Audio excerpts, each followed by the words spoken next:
స్వాగతం బులెటిన్ లో ముందుగా హెడ్లైన్స్. తెలంగాణ భవన్ లో మీడియాతో మాట్లాడుతున్న మాజీ మంత్రి ఎమ్మెల్యే హరీష్ రావు.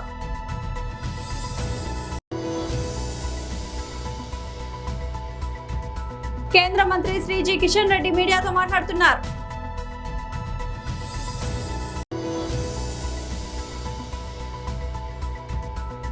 మాజీ మంత్రి సాకి శైలజనాథ్ ప్రెస్ మీట్.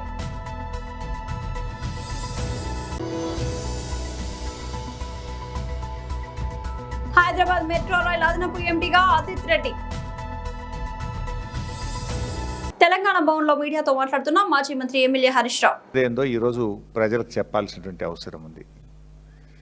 ముఖ్యమంత్రి గారైతే మరి బయటకు వచ్చి ఏదో చారిత్రక ఒప్పందం చేసుకుందామని సంబరాలు చేసుకుంటా ఉన్నారు.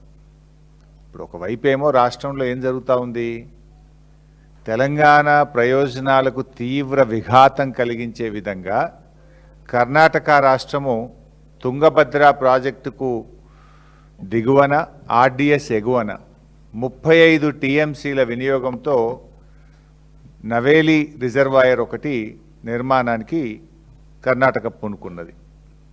ఇంకొక వైపు ఆంధ్రప్రదేశ్ ఆర్డిఎస్ దిగువన సుంకేశుల ఎగువన 20 టీఎంసీల సామర్థ్యంతో గుండ్రేవుల అనేటువంటి ఒక ప్రాజెక్టు నిర్మాణానికి ఆంధ్రప్రదేశ్ పూనుకున్నది. అది 35, ఇది 20, అంటే 55 టీఎంసీల నిల్వ సామర్థ్యంతో అటు కర్ణాటక ఇటు ఆంధ్రప్రదేశ్ 2 ప్రాజెక్టులకు రూపకల్పన చేసింది. అయితే ఈ ప్రాజెక్టుల విషయంలో ఆనాడు బ్రిజేష్ కుమార్ ట్రిబ్యునల్ ముందు కూడా వాదనలు జరిగినాయి. వాదనలు జరిగితే బ్రిజేష్ కుమార్ ట్రిబ్యునల్ చాలా స్పష్టంగా చెప్పింది. ఆంధ్రప్రదేశ్ ఏం చెప్పిందంటే, ఆ రోజు మాకు సిల్టేషన్ అయింది, మేము గుండ్రేవులు కట్టుకొని 20 టీఎంసీలు నిల్వ చేసుకుంటాము అని చెప్పి బ్రిజేష్ కుమార్ ట్రిబ్యునల్ ముందు చెప్తే, బ్రిజేష్ కుమార్ ట్రిబ్యునల్ 2013లో తాను ఇచ్చినటువంటి జడ్జిమెంట్లో స్పష్టంగా చెప్పినారు, కొత్తది కట్టాల్సిన అవసరం లేదు, సిల్టేషన్ ఏదన్నా ఉంటే మీరు ప్రత్యామ్నాయం సిల్ట్ ఎలా తీయాలో ఆలోచించుకోండి తప్ప గుండ్రేవులకు నీటి కేటాయింపులు చెయ్యము అని ట్రిబ్యునల్ స్పష్టంగా చెప్పింది. తర్వాత బీఆర్ఎస్ ప్రభుత్వం వచ్చిన 9.5 సంవత్సరాల్లో కూడా ఆంధ్రప్రదేశ్ ప్రభుత్వం ఈ ప్రాజెక్టును నిర్మించేటువంటి ప్రయత్నం చేస్తే మేము చాలా తీవ్రంగా అపోజ్ చేసినాం.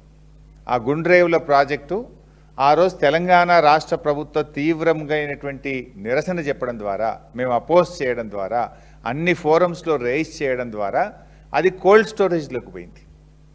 కానీ ఇప్పుడు తమ అనుయాయుడే ఇక్కడ రాష్ట్ర ముఖ్యమంత్రిగా ఉన్నాడు, నా శిష్యుడే ఇక్కడ ముఖ్యమంత్రి ఉన్నాడని చెప్పి మళ్ళీ ఇప్పుడు గుండ్రేవులను తెరపైకి తెచ్చినారు. ట్రిబ్యునల్ వద్దన్నది ఆనాడు 9.5 ఏళ్ళు బీఆర్ఎస్ ఆపింది. మళ్ళీ ఇప్పుడు గుండ్రేవుల ప్రాజెక్టు ఇటు ఆంధ్రప్రదేశ్ పైకి తీసుకొచ్చింది, అటు నవేలి ప్రాజెక్టును కర్ణాటక పైకి తెచ్చింది. అంటే ఇవాళ తుంగభద్ర మీద 55 టీఎంసీలతో వచ్చే ఈ 2 రిజర్వాయర్లు రేపు తెలంగాణకు తీవ్ర నష్టం చేస్తాయి. Tungabhadra ultimately it comes to Srisailam. ఒక ఆర్డిఎస్కు కాదు, శ్రీశైలం కూడా రేపు నీటి ఫ్లో తగ్గడం ద్వారా రేపు శ్రీశైలం మీద ఆధారపడ్డ కల్వకుర్తికి కానీ పాలమూరు రంగారెడ్డి ఎత్తిపోతల పథకం మీద కూడా ఇది తీవ్రమైనటువంటి ప్రభావం చూపుతుంది. కేంద్ర మంత్రి శ్రీ జి కిషన్ రెడ్డి మీడియాతో మాట్లాడుతున్నారు. మిత్రులందరికీ నమస్కారం.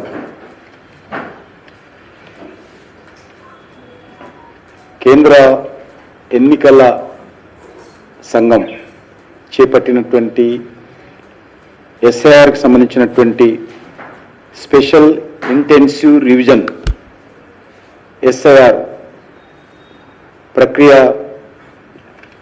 అది ఓటర్ల జాబితాను పారదర్శకంగా మార్చేటువంటి ఒక కీలకమైనటువంటి కార్యక్రమం. ఇది గతంలో కాంగ్రెస్ పార్టీ అధికారంలో ఉన్నప్పుడు చాలాసార్లు జరిగింది. ఇది ఒక ప్రభుత్వానికో పార్టీకి సంబంధించినటువంటి అంశం కాదు. ఎలక్షన్ కమిషన్ నిర్వహించేటువంటి ప్రక్రియ. ముఖ్యంగా ఓటర్ల జాబితా సవరణ అనేటువంటిది నిరంతరమైనటువంటి ఒక రాజ్యాంగ ప్రక్రియ. జాబితాలకు సంబంధించినటువంటి ప్రత్యేక విస్తృత సవరణ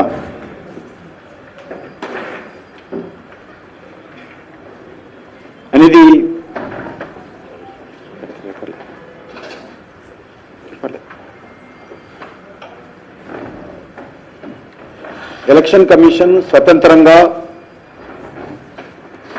నిర్వహించేటువంటి ఒక సాధారణ చట్టబద్ధమైనటువంటి ప్రక్రియ. అర్హులైనటువంటి ప్రతి వ్యక్తికి ఓటు కల్పించాలి. అర్హులు కానటువంటి వాళ్ళు ఓటర్ లిస్టులో ఉన్నా లేకున్నా వాళ్ళకు సంబంధించినటువంటి విషయంలో జాగ్రత్తలు తీసుకోవాలనేదే ఇందులో ప్రధానమైనటువంటి అంశం. కానీ దురదృష్టం ఏంటంటే ఇది రాజకీయం చేసేటువంటి ప్రయత్నం చేస్తా ఉన్నారు. కొత్త ఓటర్ల నమోదు, చనిపోయిన వాళ్ళు కానీ, అర్హత లేనటువంటి వాళ్ళు కానీ, ఆధారాలు లేనటువంటి వాళ్ళు కానీ ఓటర్ లిస్టులో ఉన్నటువంటి పేర్లను తొలగించడానికి సుప్రీంకోర్టు కూడా చాలా స్పష్టంగా ఆదేశం ఇవ్వడం జరిగింది. సుప్రీంకోర్టు కమిటీ కాన్స్టిట్యూట్ చేసింది. వాళ్ళు టోటల్ వెస్ట్ బెంగాల్లో సుప్రీంకోర్టు మానిటరింగ్ చేసింది ఎస్ఐఆర్. ఇంత పరిస్థితి రావడం ఏదైతున్నదో మన దేశంలో కొన్ని రాజకీయ పార్టీలు వాస్తవాలకు విరుద్ధంగా నేల విడిచి సాము చేస్తూ ప్రతి అంశాన్ని కూడా రాజకీయం చేసేటువంటి ప్రయత్నం చేస్తా ఉన్నారు. మాజీ మంత్రి సాకే శైలజనాథ్ ప్రెస్ మీట్. కాలంలో అనేకమైన రాజకీయ సామాజిక అంశాలని అనేక విధాలుగా మాట్లాడిన రాజకీయ నాయకుడిని కూడా చూడలేదు. ఏ అవసరానికి అది మాట్లాడి తప్పించుకుపోవాడు ధన్యుడు సుమతి అనే పద్యాన్ని బాగా మీ స్క్రిప్ట్ రైటర్లు రాసి పెట్టినారో చదువుకున్నారో నాకు తెలియదు. కానీ ఏం మాట్లాడారు మీరంతా? అసలు మీరు మాట్లాడే మాటలో ఒక్క మాటకి ఏదైనా సారూప్యత ఏదైనా ఉందా పవన్ కళ్యాణ్ గారు? అందుకే మీ గురించి మాట్లాడాలని నాకు కొద్దిగా బాధ కూడా ఆఖరికి. ఎందుకంటే still today the most of the Andhra Pradesh people are not thinking you are a people's political leader. ఇది అవకాశం వచ్చింది, డిప్యూటీ సీఎం అయ్యారు. దాంట్లో మాట్లాడి మీరు నాకు వైఎస్ఆర్ కాంగ్రెస్ పార్టీతో వ్యక్తిగతమైన శత్రుత్వం లేదు, మేమేమైనా ఉందని చెప్పామా? వైఎస్ఆర్ కాంగ్రెస్ పార్టీకి వ్యక్తిగతంగా ఎవరితో శత్రుత్వం లేదు. ఎవరైనా మమ్మల్ని మా పార్టీని శత్రువు అనుకుంటే మేం చేయగలిగింది ఏం లేదు, అది వాళ్ళ ఫేట్. అది అట్లాగే ఇంకేమన్నారు మీరు, నేను కులాల గురించి మాట్లాడతానా అని కూడా మాట్లాడారు పవన్ కళ్యాణ్ గారు. ఇంకా అనేక అంశాలు మాట్లాడారు, అసలు ఒక్కడో అర్థమే కాదు నాకు బహుశా ఏం చెప్పాలనుకుంటున్నారు. ఎందుకంటే సమాచార సేకరణ కమిటీ కార్యాచరణకు మీరు దిశా నిర్దేశనం చేయాలి.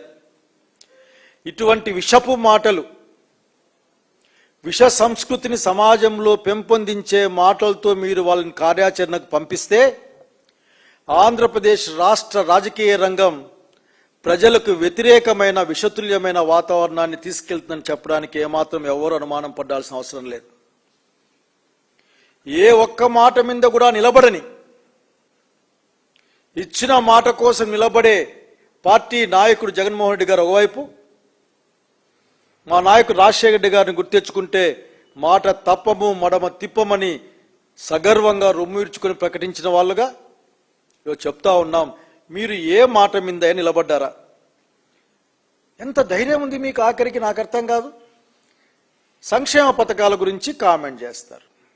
అదే సంక్షేమ పథకాలు ఇస్తామని మీరు గౌరవ ముఖ్యమంత్రి చంద్రబాబు నాయుడు ఆనాటి ప్రతిపక్ష నాయకుడు సంతకాలు పెట్టి మరీ బాండ్లు ఇచ్చారు. మీరు డీసీఎం గారు, నేను వాళ్ళ అనుచరులు కూడా చెప్తా ఉన్నా, నాయకుడు మాట మీద నిలబడకపోతే నిలబెట్టాల్సిన బాధ్యత అనుచరులకి, ఫాలోవర్లకి, తత్వచింతన చెప్పే వాళ్ళకి ఉంటుంది కదా. గుర్తెచ్చుకోండి, ఒక రోజున ఎన్నికల ముందు బాండ్ పేపర్ లాగా ఇద్దరు సంతకాలు పెట్టించారు, ఇవన్నీ అమలు చేస్తాం మేము అని, అన్ని సంక్షేమ పథకాలు అమలు చేస్తామని. ఆ రోజున గుర్తు రాలేదా? ఆ రోజున సంక్షేమ పథకాల వలన లాభం లేదని గుర్తు రాలేదా?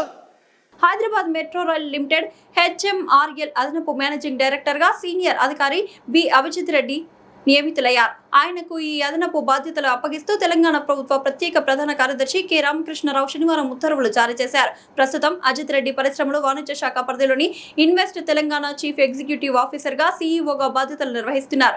2012లో బ్యాచ్ కు చెందిన ఇండియన్ డిఫెన్స్ ఎస్టేట్ సర్వీస్ అధికారి అయిన అజిత్ రెడ్డికి రాష్ట్రంలోని పలువురు ఐఏఎస్ అధికారులు బదిలీలలో భాగంగా ఈ కొత్త బాధ్యతలు అప్పగించారు. హైదరాబాద్ నగరంలో పట్టణ రవాణా మౌలిక సదుపాయాలను బలోపేతం చేసే క్రమంలో ఈ నియామకం అత్యంత కీలకమైనదిగా భావిస్తున్నారు. ప్రస్తుతం Sarfaraz Ahmed HMRL managing director గా కొనసాగుతున్నారు. ఇటీవల ముఖ్యమంత్రి రేవంత్ రెడ్డి కేంద్ర రైల్వే శాఖ మంత్రి అశ్విని వైష్ణవ్ తో సమావేశమై మెట్రో రైలు విస్తరణ చర్చించారు. మెట్రో ఫేజ్ 1 వాల్యుయేషన్, ఫేజ్ 2 విస్తరణ ప్రణాళికల కోసం SBI capital markets SBI caps ను కన్సల్టెంట్ గా నియమించిన నేపథ్యంలో ఈ పరిణామం చోటు చేసుకుంది. రాష్ట్రంలో రైతాంగ సమస్యలు పట్టించుకుని కూటమి ప్రభుత్వానికి వ్యతిరేకంగా తక్షణమే రైతు రుణమాఫీ చేపట్టాలని, కౌలు రైతులకు సబ్సిడీ రుణాలు అందించాలని కోరుతూ సిపిఐ ఏపీ రైతు సంఘం ఆధ్వర్యంలో ఈ నెల 30న చేపట్టే చెలో అమరావతి కార్యక్రమాన్ని జయప్రదం చేయాలని సిపిఐ జిల్లా కార్యవర్గ సభ్యులు ఎం రమేష్ బాబు పిలుపునిచ్చారు. శనివారం నంద్యాల జిల్లా జూపాడు బంగ్లా మండలంలోని తగడంచా గ్రామంలో రైతులతో కలిసి మాట్లాడారు.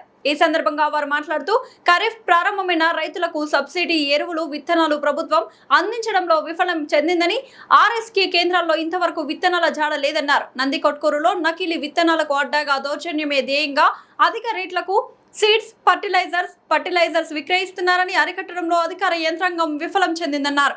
రైతు పండించిన పంటకు గిట్టుబాటు ధరలు లేక తీవ్ర ఇబ్బందులు పడుతున్నారని, తెలంగాణ తరహాలో ఆంధ్రప్రదేశ్ లో 2 లక్షల వరకు రుణమాఫీ చేయాలని డిమాండ్ చేశారు. రైతాంగ సమస్యల పరిష్కారానికి ఈ నెల 30న చేపట్టే చలో విజయవాడ కార్యక్రమాన్ని జయప్రదం చేయాలని వారు పిలుపునిచ్చారు. ఈ కార్యక్రమంలో రైతులు ఆలం నాగేంద్ర, రాజు తదితరులు పాల్గొన్నారు. రైతులు కొట్లాడాల్సినటువంటి పరిస్థితి వస్తా ఉంది. ఏదైతే దళారులు లేకపోతే యూరియా అమ్మేటువంటి యజమానులంతా కూడా వారికి సంబంధించినటువంటి వారికి మాత్రమే యూరియా సరఫరా చేస్తూ ఉన్నారు. చిన్న సన్నకారు రైతులకు కూడా యూరియా కానీ లేకపోతే ఎరువులు కానీ ఎక్కడ కూడా అందడం లేదు. ఖరీఫ్ సీజన్లో వ్యవసాయ అధికారులు కూడా గ్రామీణ ప్రాంతాల్లో పర్యటించడంలో పూర్తిగా విఫలం చెందిపోయారు. కాబట్టి ఖచ్చితంగా ఈ ఖరీఫ్ సీజన్ ప్రారంభంలో రైతులకు ఎరువుల కొరత లేకుండా అందుబాటులో ఉంచాలా, అదేవిధంగా విత్తనాలు కూడా ఈరోజు సబ్సిడీ కింద అందించాలని కూడా మేము సిపిఐ పార్టీగా రైతు సంఘంగా కోరుతా ఉన్నాం. ఈ సమస్యలపైన రైతాంగ సమస్యలు పరిష్కరించాలని రేపు 30వ తారీఖున విజయవాడలో పెద్ద ఎత్తున చలో అమరావతి కార్యక్రమాన్ని కూడా నిర్వహించడం జరుగుతూ ఉంది. కాబట్టి ఆ కార్యక్రమ విజయవంతానికి కూడా రైతాంగం అంతా కూడా తరలి రావాల్సిందిగా ఈరోజు ఏపీ రైతు సంఘంగా మేమంతా కూడా కోరుతా ఉన్నాం. ఈరోజు తంగడంచ గ్రామంలో రైతుల పండించినటువంటి పంటను అదేవిధంగా వారి సమస్యలను కూడా అడిగి తెలుసుకోవడం జరిగింది. మల్కాజ్గిరి కల్వకుంట్ల కవిత స్థాపించిన తెలంగాణ రక్షణ సేన పార్టీని ఇంటింటికి తీసుకువెళ్తామని మల్కాజ్గిరి నెరన్మెట్ టీఆర్ఎస్ నాయకురాలు పిట్ల విజయలక్ష్మి అన్నారు. టీఆర్ఎస్ జెండా పండుగ కార్యక్రమం సందర్భంగా నెరన్మెట్ క్రాస్ రోడ్ లో టీఆర్ఎస్ జెండాను రాష్ట్ర నాయకులతో కలిసి వారు ఎగురవేశారు. ఈ సందర్భంగా వారు మాట్లాడుతూ పార్టీ బలోపేతానికి మా ఆది నాయకురాలు కవిత తీసుకువస్తున్న పంచజన్యంతో వస్తున్న విద్య, వైద్యం, రైతు, వ్యవసాయం, ఉపాధి, సామాజిక న్యాయం అంశాలతో పార్టీని ముందుకు తీసుకువెళ్లడానికి ముందుంటామని తెలిపారు. రాబోయే రోజుల్లో తెలంగాణ రాష్ట్రానికి తొలి మహిళా ముఖ్యమంత్రిని కవితను చేయడానికి అందరం కష్టపడతామని తెలిపారు.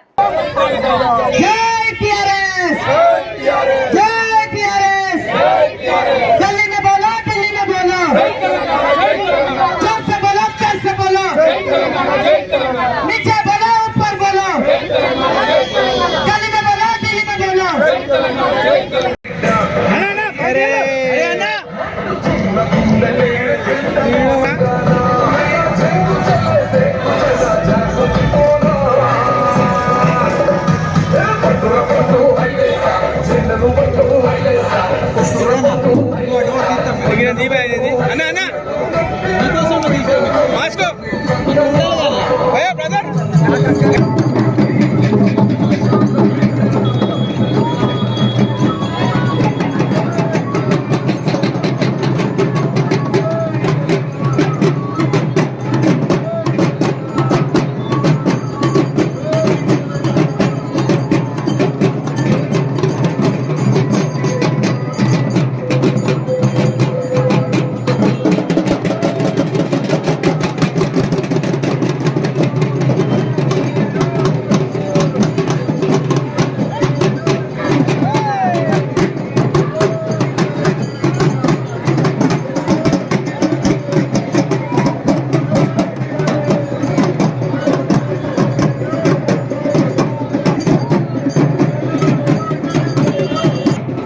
జై కవితక్క. ఇవాళ మా ప్రియతమ నాయకురాలు శ్రీమతి కల్వకుంట్ల కవితమ్మ గారి ఆదేశాల మేరకు మేము జెండా కార్యక్రమాన్ని నిర్వహించుకుంటున్నాము. మల్కాజ్గిరి నేరెడ్మెట్ చౌరస్తాలో మేము జెండా కార్యక్రమానికి ముఖ్య అతిథిగా మా కాబోయే సీఎంని మేము ఇక్కడ నేరెడ్మెట్కి ఆహ్వానించాము. కాబట్టి తను కూడా రావడానికి సంసిద్ధమైన తరుణంలో కొద్ది అస్వస్థత గురైన మాట నిజమే. కానీ కవితమ్మ గారు మీరు వచ్చినా రాకపోయినా మేము కార్యకర్తలు ఎప్పుడు మీ ఎంబడే ఉంటాము. ఈ పార్టీ బలోపేతానికి మేము ఎప్పుడు కృషి చేస్తాము. నిన్ను సీఎం చేసేంత వరకు నిరంతరం మేము పోరాడుతూనే ఉంటాం కార్యకర్తలుగా. అలాగే మీ యొక్క పాంచజన్య యొక్క సూత్రాలను మేము ప్రజల దగ్గరికి వెళ్ళేసి అన్ని యొక్క సూత్రాలను మేము వాళ్ళకి చెప్పి మా పార్టీని బలోపేతం చేయడానికి మేము సంసిద్ధమవుతాము. ప్రతిజ్ఞ చేస్తున్నాం కవితమ్మ, మేము మీ యొక్క ఆదేశాలను మేము ఎప్పుడు తూచా తప్పకుండా పాటిస్తూ సమస్యలను పరిష్కరిస్తాం, పోరాడతామనే నిదానంతో మేము వెళ్తాము. కాబట్టి మీ యొక్క పార్టీని మరింత బలోపేతం చేయడానికి మేము ఎప్పుడు కృషి చేస్తామనేసి మరొకసారి వినయించుకుంటున్నాను. జై కవితమ్మ, జై టిఆర్ఎస్, జై కవితక్క. మా ప్రియతమ నాయకురాలు కల్వకుంట్ల కవితమ్మ గారు మా పార్టీ అధ్యక్షుడు టిఆర్ఎస్ అధ్యక్షుడు పిలుపు మేరకు మే 20 నుంచి జూన్ 20 వరకు మేము జెండా కార్యక్రమాలు స్టార్ట్ చేశాము. కాబట్టి మా మల్కాజ్గిరి నేరెడ్మెట్ పరిధిలో ఇవాళ మేము జెండా కార్యక్రమాన్ని మా కవితక్క వారి ఆధ్వర్యంలో చేయాలనుకున్నాము. తను కూడా రావడానికి సంసిద్ధమైంది. కానీ కొన్ని కారణాల వల్ల అనారోగ్యం పాలైన వల్ల కొంచెం అస్వస్థతకు గురైనందువల్ల ఆమె రాలేకపోయింది. కానీ మేము దాని గురించి మేము ఎప్పుడు అనుకోము. ఆ కవితక్క ఎప్పుడు కూడా మా పక్కకే ఉంటుంది. మాకు మనోధైర్యాన్ని, మాకు ఉండేధైర్యాన్ని మాకు ఇస్తుంది. కాబట్టి మేము ఎప్పుడు ఆమెకి ఏ కార్యక్రమమైనా ఏదున్నా గుణంగా ఆమె ఉన్నా లేకపోయినా మా కార్యకర్తలతో మేము అంగరంగ వైభవంగా ఏదున్నా మా పార్టీని ముందుకు బలోపేతం చేయడానికి మేము కృషి చేయడానికి ఎప్పుడు ముందుంటాము. మా పార్టీ ఆవిర్భవించినప్పుడు మా కవితక్క గారు ఆదేశాల మేరకు అన్ని హక్కులను, అన్ని ప్రజల దగ్గర ఉన్న సమస్యలను ఏదున్నా గుణంగా కార్యకర్తలకు అందరికీ ఒక పాంచజన్యం అనే ఒక 5 సూత్రాలను తను అమలుపరిచిందనమాట.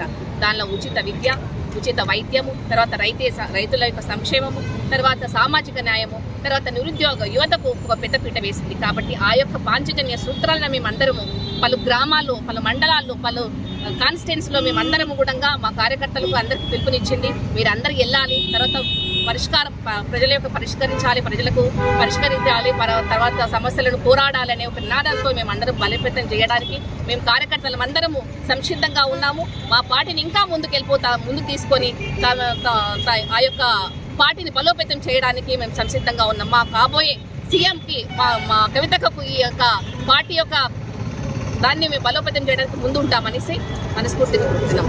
ఖమ్మం జిల్లా ముదిగొండ మండలం కేంద్రం బాణాపురం గ్రామ పంచాయతీ ముదిగొండ మండలం బాణాపురంలో ఏసీబీకి చిక్కిన గ్రామ పంచాయతీ కార్యదర్శి ఇంటి పర్మిషన్ కోసం కార్యదర్శి 25,000 రూపాయలు లంచం తీసుకుంటుండగా రెడ్ హ్యాండెడ్ గా పట్టుకున్న ఏసీబీ అధికారులు. ముదిగొండ మండలం బాణాపురం గ్రామ పంచాయతీ కార్యదర్శి వీరబాబు అనే వ్యక్తి ఇంటి నిర్మాణం కోసం దరఖాస్తు చేసుకోగా 40,000 రూపాయలు డిమాండ్ చేశారు. చివరికి 25,000 రూపాయలు ఇచ్చేందుకు ఒప్పందం చేసుకోగా డబ్బులు ఇవ్వడం ఇష్టం లేదని ఏసీబీ అధికారులను సంప్రదించారు. కార్యదర్శికి వీరబాబుకు డబ్బులు ఇస్తుండగా ఏసీబీ అధికారులు రెడ్ హ్యాండెడ్ గా పట్టుకొని కేసు నమోదు చేసినారు.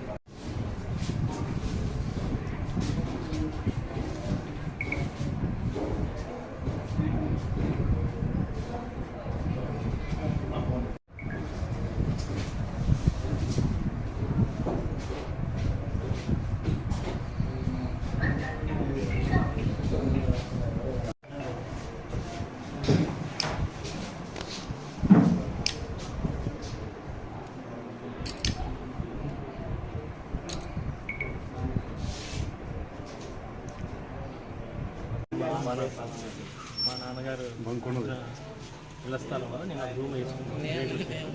ఆ రేట్ నెంబరు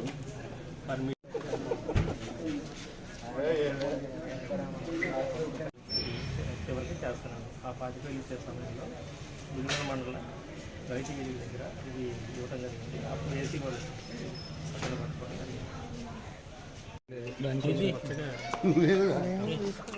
పర్మిషన్ కోసం ఎన్నాళ్ళు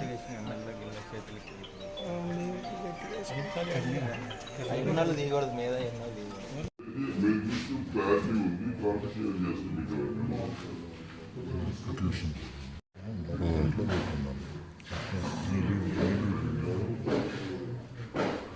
బులెటిన్ ముంచే ముందు హెడ్లైన్స్ మరోసారి.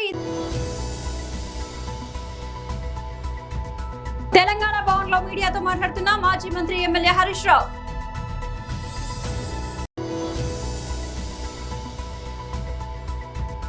కేంద్ర మంత్రి శ్రీజీ కిషన్ రెడ్డి మీడియాతో మాట్లాడుతున్నారు.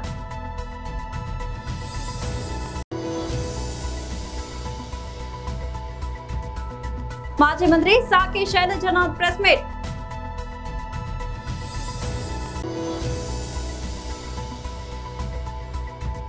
హైదరాబాద్ మెట్రో రైల్ అదనపు ఎండీగా ఆదిత్ రెడ్డి.